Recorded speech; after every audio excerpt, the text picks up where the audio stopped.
Are you ready for the weekend yet? We have events, news, and a guest for you to enjoy this Lake Life weekend.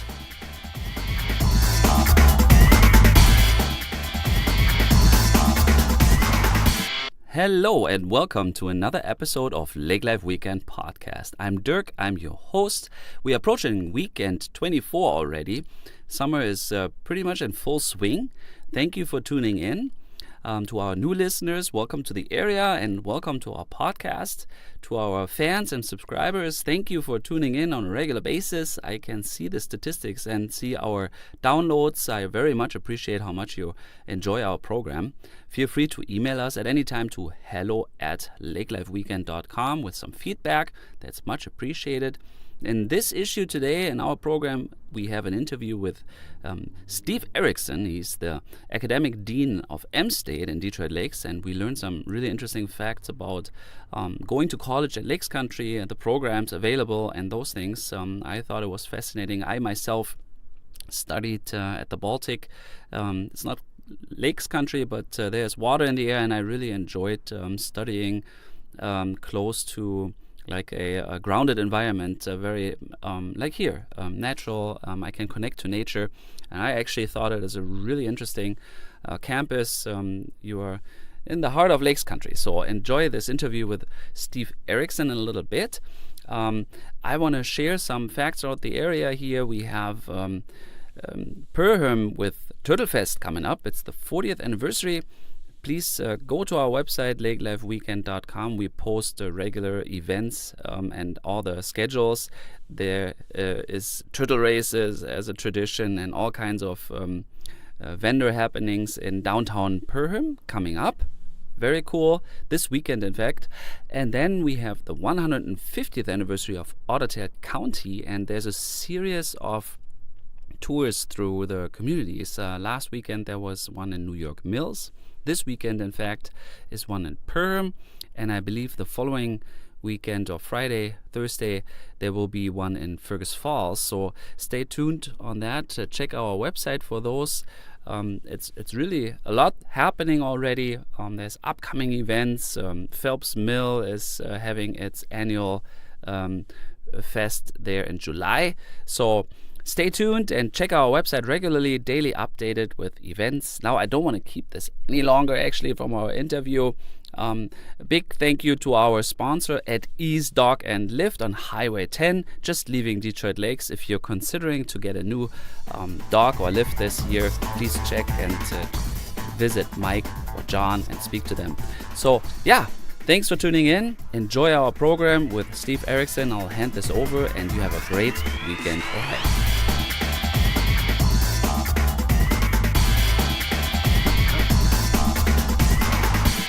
Yeah, hello. Welcome to our interview part.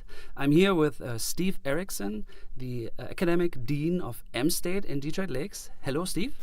Hi, how are you doing today? I'm very good. Thank you for coming by. Beautiful spring, almost summer day. Before we talk Mstate in Detroit Lakes and education in Lakes Country, can you introduce yourself and tell us a little bit your background and how you arrived here in Detroit Lakes? Sure, it's kind of a long story, but I was actually born down in Minneapolis, but pretty much grew up in Wisconsin, North Central. My grandfather, however, has always been in southern Minnesota, and one of his favorite places when I was growing up was to come up to Straight Lake, just east of here. And so I spent a lot of time up here when I was a kid, camping and fishing. And I kind of moved all over the country. I've lived Midwest, East Coast, West Coast. About 4 years ago, I moved back to this area from Portland, Oregon. And I'd been there for probably about 11 or 12 years. And now I'm just past my 4th year anniversary of being in Lakes Country in northern Minnesota. Wow. And how do you become the dean of a school like this? Yeah, when I ended up going for a master's degree in electrical engineering and biomedical engineering, and I worked as an engineer for a while, a lot of research within the university setting. And then I got to a point where a friend of mine worked for a college and had basically said, we really need a teacher for this one class. And I accepted it, and I thought I'd try it out. Always was kind of interested in teaching. And basically, I fell in love. It was a great experience teaching a class. I loved working with the students. I loved the challenge of working with the students, the challenges they provided me, the challenges I could give them. And I really fell in love with the educational field. I was able to continue some of my activities I loved outside of work as well while teaching. But then after a few years, it got to the point where I really kind of more of a competitive edge, I guess, probably took over, and I wanted to start to have more of an impact at the college I was at in Portland at the time. And so I started kind of moving up and got more into administrative roles and became a dean there and basically ran the academic side of the college. And then at one point I got to a point where I wanted a different opportunity. I wanted a different challenge. And so I kind of moved on and moved here. Interesting. How big was the college in Portland, if I may ask? We were about, at our biggest, I think we were right around 1,100 students, 1,200 students. Our average size was normally closer to probably the 6 to 850 range. Mm-hmm. But Portland is a big city. It is, with lots of colleges and universities. Okay. So it's on my bucket list. I haven't been there yet, but it's probably a totally different vibe or impact or diverse, lots of things that you experience, and now that's an asset, I find. That's experience and knowledge you bring to Lakes Country. Tell us about Mstate. How big is Mstate? So Mstate as a whole, obviously we have 4 campuses in Fergus Falls and Detroit Lakes, Wadena, and Moorhead. Moorhead is the biggest campus, and we run, I want to say, right around 8,000 students a year through kind of all of our programs. We also, each student's assigned a home campus as well, and so there is roughly a little over 900 students, I believe, in the Detroit Lakes as the home campus. Fewer than that take classes on campus all the time. A lot of our students are taking blended schedules. Kind of what's happened with education, especially over the last several years, is that the flexibility in training has become really important, especially as economies have recovered and people have gotten back to work. It's been important for educational institutions to really help accommodate students so that they can work and earn money, kind of offset some of the costs of education, and really be able to pursue those advancements that they want. Advancements to grow in the skill set? Explain that a little bit. Yeah, a lot of times to... Like for me, and you're referring to older students or young students? Combination of of all. A lot of we do have a sizable population coming straight out of high school. In the region, it's kind of an interesting thing. The state of Minnesota has kind of a new data system out, which is publicly accessible and a really cool system. And you can see where students in different high schools in different regions, where they're going to continue their education, what % are continuing their education, where they're going. Well, out of the West Central region here, Mstate is by far the top choice of all students, regardless of 2-year or 4-year. And a lot of it is, for those students, is an affordable way to start their education, their post-secondary education. We do have a lot of a lot of students who would be considered a non-traditional age, who come in and really are looking for either to complete the degree that they started a while ago or just to get additional training to possibly move up within their current company or possibly add a new skill set and make a life change. Interesting. Okay, so a couple groups of students, let's say. Yeah. But let's wind back and maybe we zoom into Mstate as an organization. So we have 4 campuses totaling just shy of 10,000 students, like 9,000 students total. Yep. And you said Wadena, Fergus Falls, Detroit Lakes, and Moorhead. It's kind of like a diamond on the map. And Moorhead is the largest one, and Mstate is a state school? It is. It is part of the Minnesota State system. It was formerly known as MnSCU, Minnesota State Colleges and Universities, and now it's just Minnesota State. And they operate many campuses, both colleges and universities throughout the state. So basically St. Cloud State, Winona, Metro State, Minnesota State University, Moorhead, all of those are part of the same system. Okay. And now you mentioned two terms, college and university, just for me to follow. So university is a little bit more science and college is a little bit more hands-on, technical? Well, really within the state of Minnesota, a university would be a four-year institution, at least at the state level. Usually it's made up with different colleges where you have maybe liberal arts and sciences colleges, and you may also have a college of engineering or a college of business. And so a university is kind of like that grouping, offering four-year degrees and higher. So having the bachelor's degree, the master's degree, and PhDs and doctorate degrees. And then the colleges are, as far as the state system is concerned, are 2 years and less. They're offering a lot of diplomas and certificates as well as associate degrees, whether it be a transfer degree like an Associate of Arts or Associate of Science, and then more technical degrees, which are Associates of Applied Science. Okay. Can we know, I know it's business and marketing, what fields, subjects do we cover at each campus? They differ. There's some similarities and some differences. All campuses offer the liberal arts transfer degree. We want to be kind of the affordable answer to higher education. Our tuition is significantly less than a lot of four-year institutions, and so students can really make use of Mstate as receiving affordable education for the first 2 years prior to transferring. Another benefit of the Minnesota State system is the development of transfer pathways. So students are now able to enter into one of several transfer pathways where they're guaranteed essentially 60 credits at the college and then 60 credits to complete at the university in designated degrees. So that's a really benefit as far as the affordability goes.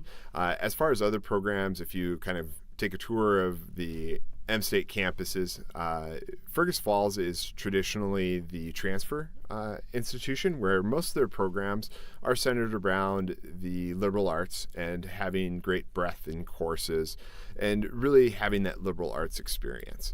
If you go over to Wknd, Wknd has a lot of technical programs. The students are in cohorts going through the curriculum for the most part, and they have programs in nursing, electrical line worker, they have gas utility, a lot of construction trades such as heating, ventilation, air conditioning, and that's really kind of their focus.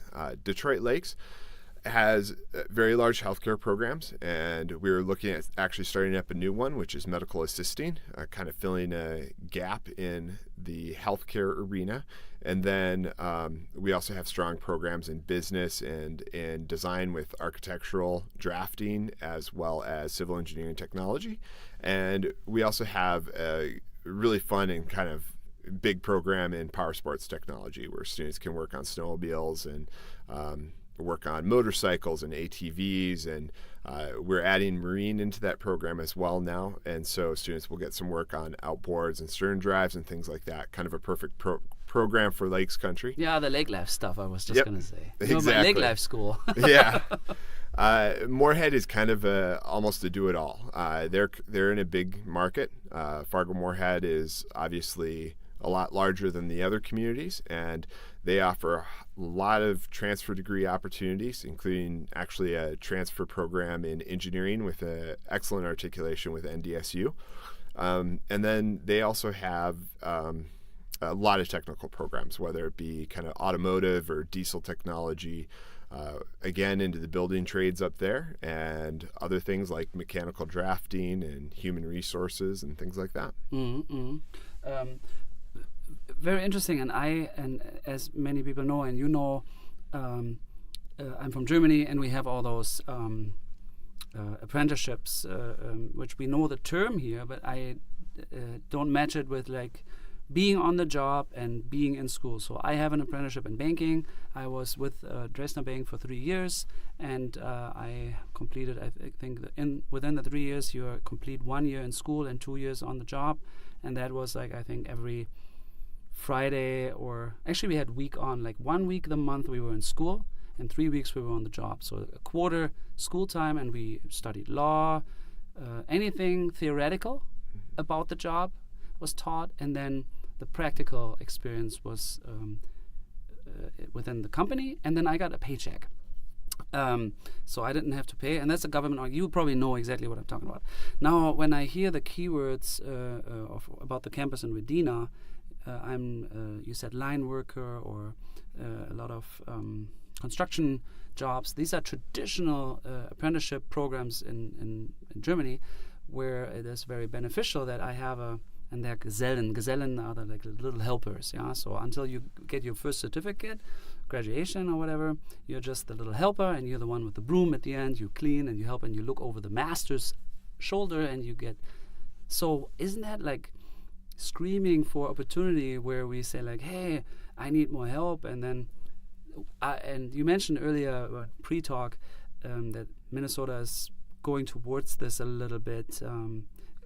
Long story short, can you introduce to us to the future of education maybe a little bit, or whatever is possible, and maybe what we are experiencing in the future? Yeah, there's obviously in the news, if you watch the news, you hear a lot about criticisms of higher ed, whether it be the cost, the affordability, and is the value there for the cost?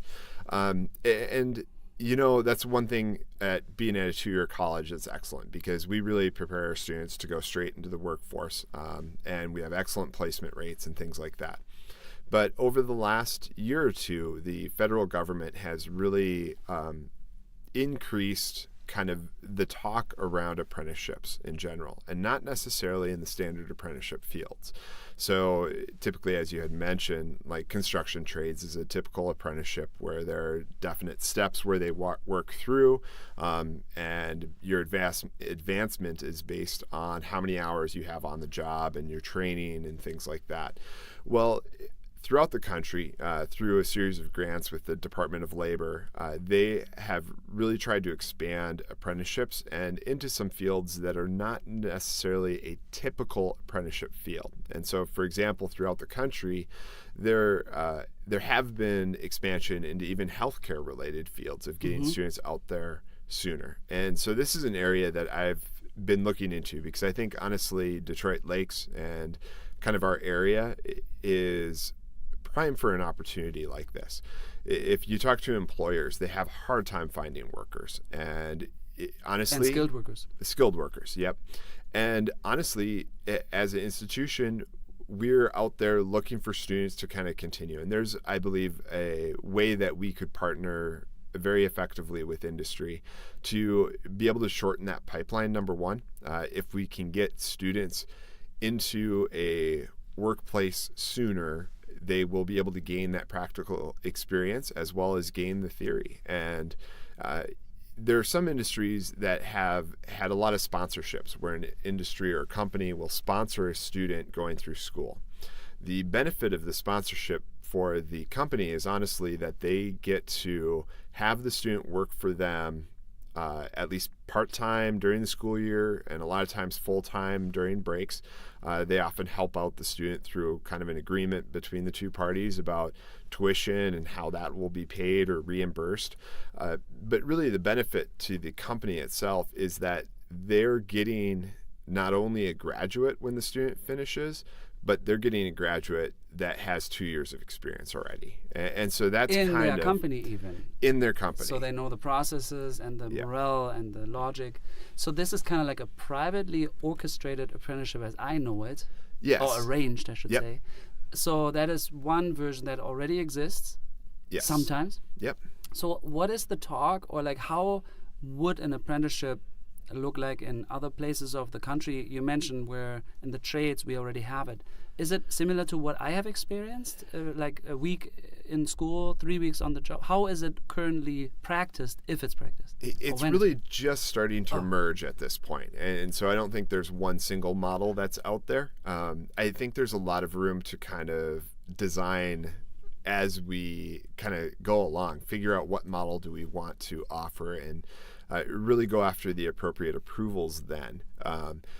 Once we have kind of the approvals in place, you can start looking at offering something. But prior to that, I think it's a lot of quality control, ensuring that the student is learning the intended outcomes, whether it be kind of in the apprenticeship scenario where they're in industry and they're working, and documenting that experience, and then also the theory portion kind of at the college, learning that background.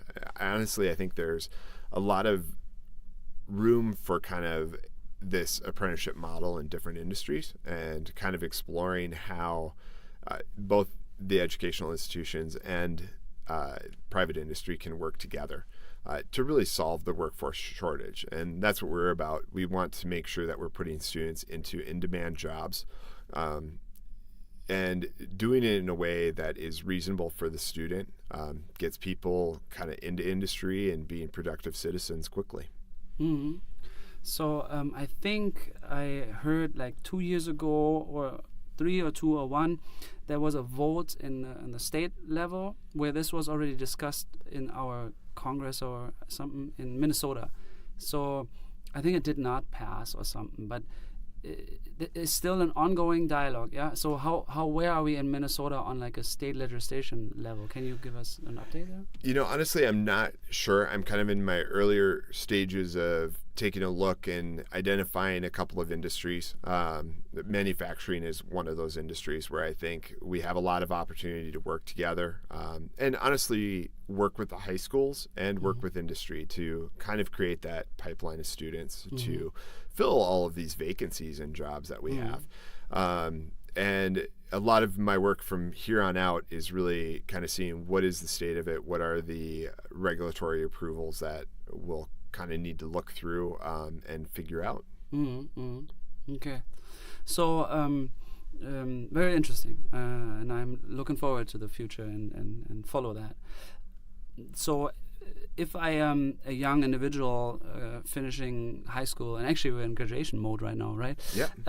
Like high school is graduating as we speak. And what would a day, or like how does it look like being an Mstate student?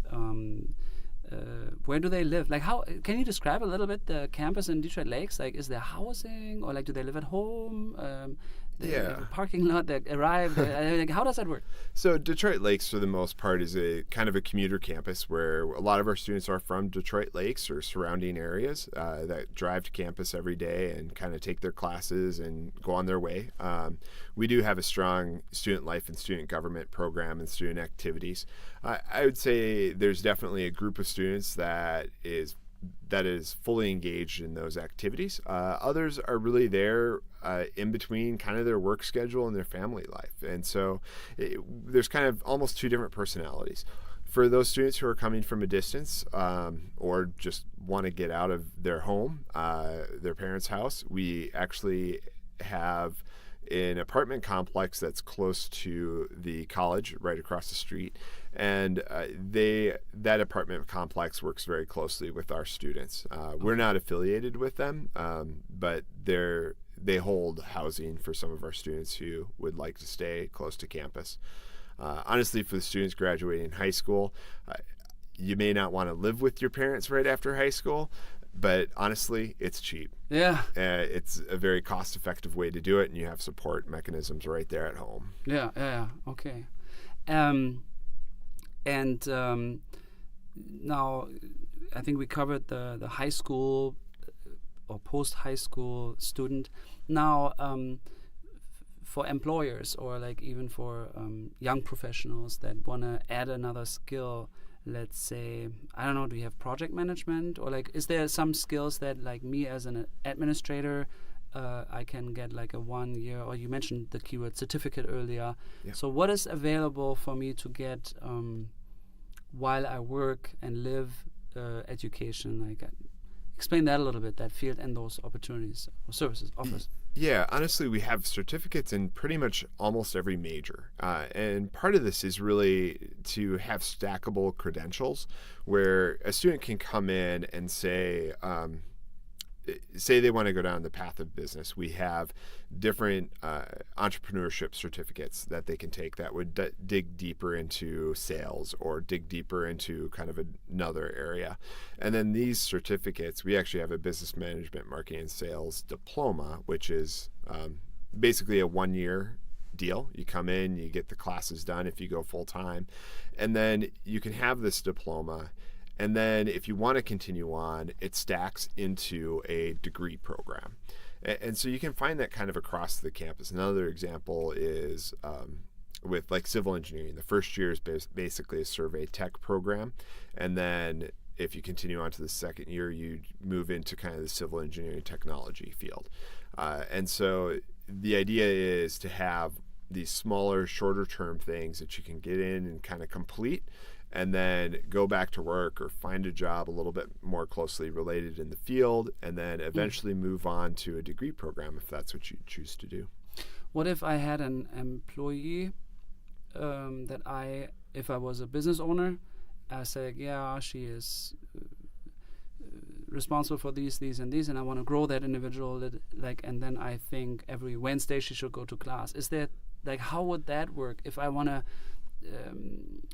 kind of not in-house, but if I want to educate one of my employees to grow them, is there opportunities? Yeah, definitely. And I mean, some of it can be on a course-by-course basis. And I'd really recommend, hey, just come on down to campus and speak to somebody, whether it be myself or to an advisor or an enrollment person.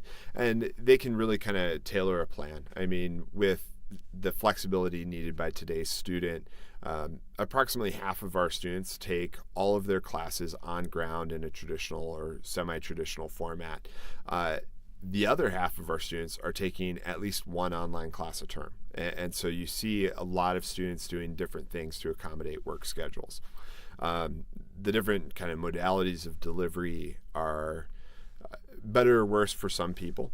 Some people really love the online. Some people don't as much. And so it's something that we can kind of work individually with students and employers on. Now, if you're an employer that has more than one person, let's say that you really want to get some group changed in social media marketing, or you want to get a group working on kind of enhanced sales or leadership type program. We also have a workforce development solutions where we come out to your site, or we can bring people from your site onto the college campus, and we'll work with you on kind of a custom designed curriculum. So we've had fantastic success, and it's a great offer and a great opportunity for different industries or different companies to kind of sit down and figure out what they need. Especially at a time when it's hard to find highly skilled workers. This is a way to basically for companies to grow from within, to find and identify people who can be trained up and will basically come onto your site and do that for you as well. That sounds really interesting. What was that called? Workforce Development Solutions is the division. It was formerly called Custom Training, and really it's a fantastic operation, honestly. They do a great job kind of bringing skills directly out to the employer. I mean, we do a lot of computer training through that. If you're going through a migration of Microsoft Office to the newest version, or there's some specialized things you need to know in Excel, we have people that we can send to your company and offer training pretty affordably. Perfectly for smaller companies, I guess, and the owner cannot answer all those questions either, and then you get like an on-demand teacher. Exactly, yeah. Or instructor. Yep. Yeah, fascinating. Really, really interesting. Another question, traditional education, I guess, sitting in class, and then you mentioned online. I never really, well, it's not true actually. I got some education here in the United States online, I guess, but in my back, it was all traditional. So I really don't understand the and I liked to attend campus personally, but I guess I'm a different generation too, and now you are very close with the younger generation. So how long have you been doing online education, and like how is it, because the internet is only 20 years old. I mean, like, we are exploring all this, and it's a delivery method. You also just mentioned delivering information traditionally or online. Some people like to have a laptop in the kitchen, and then they make a coffee while they listen to. How does that work? Is it like videos? Do they study? What is online education? It differs. It differs between instructor and course to course as well. I can say a lot of them use videos. You can see just basically direct instruction through the videos. A lot of it is based on feedback of student work. When you're submitting an assignment and communicating with a faculty member, basically just about your work and suggestions for improvement, different ideas, things like that. The publishers now have a lot of materials online which kind of help the learning, but we also look to really try and diversify out the instruction so that you're getting information kind of orally, you're getting it visually, and even in a lot of cases we'll design, especially with some of the science courses, we'll have lab kits that get sent to your house, and there are labs that you can do out of your house and things like that. For some of it, it's obviously probably not preferable. Most students would prefer to be in the class for kind of a hard chemistry lab and things like that. But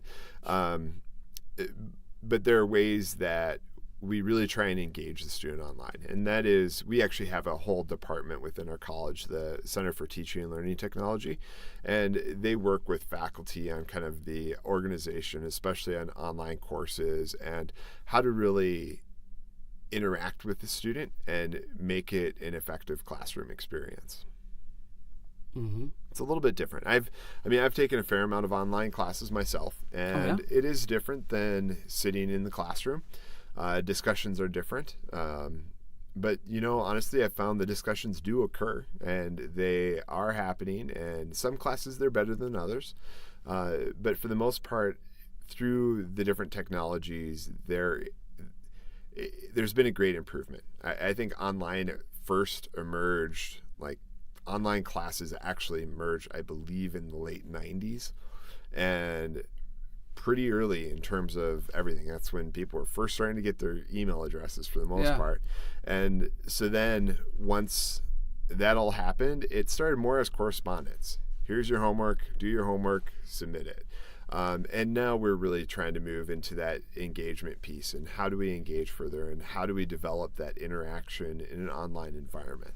And so a lot of it, we do a lot of videos. A lot of our faculty really like to put up videos showing them and teaching and demonstrating and asking questions, and not in the typical hour-long format either. So they're going to be a lot of times short snippets, hearing different things, and then practicing. So. Maybe closing this a little bit. So we're teaching self-responsibility. I mean, I'm always thinking like, well, if you do everything online, I mean, all you do is cheat.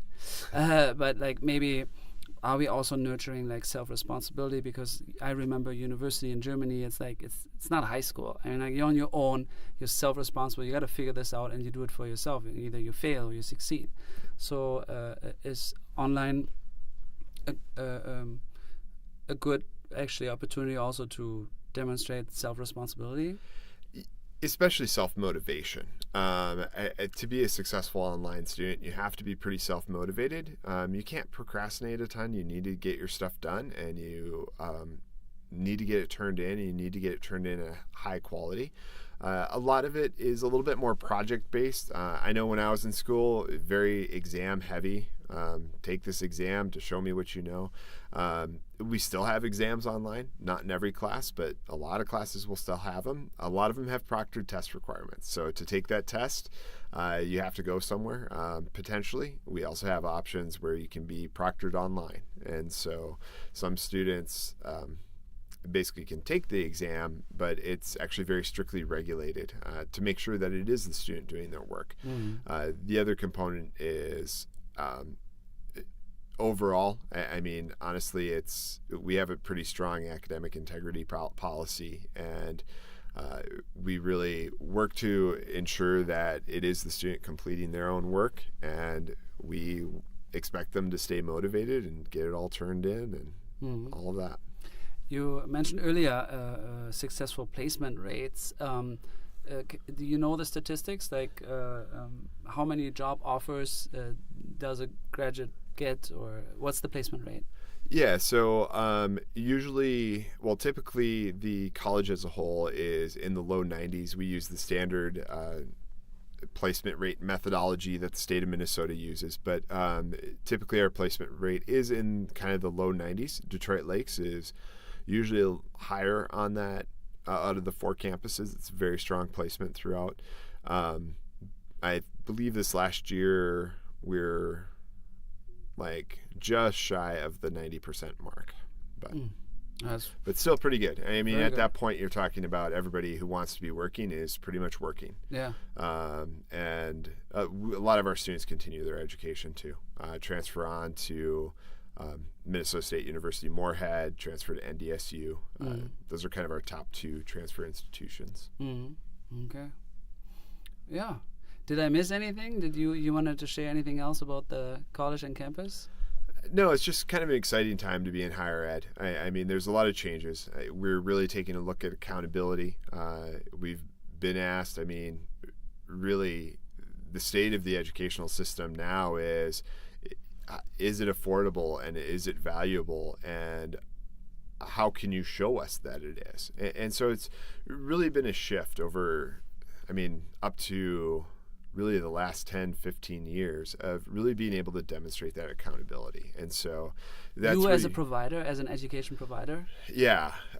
So as higher education now is we're really looking at, all right, how can we have learning outcomes for our programs. We have competencies of this is what we expect our students should be able to do when they leave this class.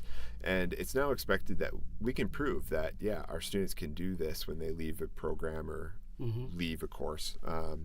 And so it's a really interesting time just simply because it takes a lot of good information on assessment and how do we demonstrate that not only we're doing what we say we're doing, but we're also continuously making improvements in that area.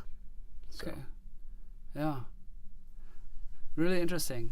So you think, because I read after 2007, 8, 9, and maybe 3, 4 years ago, the next bubble or the next crisis that we're going to have is actually the educational loans, student loans. Yep. Where, I agree. I mean, like, education in Germany is, we always say it's free. Of course, it's not free because it's tax funded. But, like, you as a student don't have tuition cost, really. And it's even open, like, there's, like, 4,000 U.S. Americans that are in the German school system. It's free to them, too, because it's just part of our educational, I don't know, we share that with, I don't know what it's called. But, so we are very far away from that here. It's, like, all private, and it's, like, really expensive. People my age, they have like $100,000 student loan debt. I'm just like, holy buckets, So yeah, student loan debt is definitely an issue. And I think what you see now is colleges like Mstate, we do a lot of loan counseling and entrance counseling and just talking about taking out only what you need as far as loans. But the fact of the matter is somebody who is really in high financial need, if they qualify for all kind of grants and things like that, tuition at a college like Mstate is very low cost at that point, especially using kind of free grant money that's out there. But then using the money wisely. And students who work, that's a good thing. Control your costs as you're going through there, as you're going through college, and you're able to not take out as much loan debt. And really just looking for opportunities. I think a lot of people realize that companies are willing to invest in people that they like. So a lot of times a person might be able to get a 2-year degree, begin work, and then have a company finance or help pay for at least the second half of their bachelor's degree. So there's a lot of room out there to improve the affordability. A lot of it is managing money smartly, only taking out what you need in loans. and kind of trying to offset some of those costs through scholarships and things like that. Yeah. Well, the other thing, which I forgot to mention, was really what we're seeing now is a lot of high school students are taking advantage of dual credit in the state of Minnesota. We didn't have this as much on the West Coast, but a lot of students in Minnesota now, when they're in high school, they can enroll in courses for dual credit, for both high school credit as well as college credit. And we've had a few instances over the last couple of years where students have graduated from college with a transfer degree about a month before they graduated from high school with their high school diploma. And so that really helps offset the cost, because that for the student is basically free. And so it really helps them kind of get some college credit under their belt before they graduate high school, and then they're paying for less college credit down the road. Well, me as an employer, though, is the value really there? Like, when I'm in high school, I should be a high school child. Like, do they actually learn? Like, is it, like, when is too early? And that's my question. Like, they're 16, 17, 18, like, when is too early? Let them be a high school kid. Yeah, and there's actually two forms of dual credit, and one of the best forms is actually we call it concurrent, and it is you stay in the high school all day long. You don't actually take the class at the college; you take it in the high school. So a lot of our high school teachers are appropriately credentialed to teach within kind of their specific field. They have master's degrees, and they know the material, and so basically we work with those high school faculty directly to ensure that there's alignment and equivalence between the course that we offer on our campuses and the class that they're offering in the high school. And so basically a student who qualifies to take that class in the high school can potentially earn college credit while sitting in the high school. And so that way they stay at the high school within the building, and they're really still a high school student. Sure. All these students are. Occasionally, a student is maybe better served by not being in the high school and kind of moving on and moving into a different area. But honestly, with all of these dual credit opportunities, they really don't start them until they're about a junior.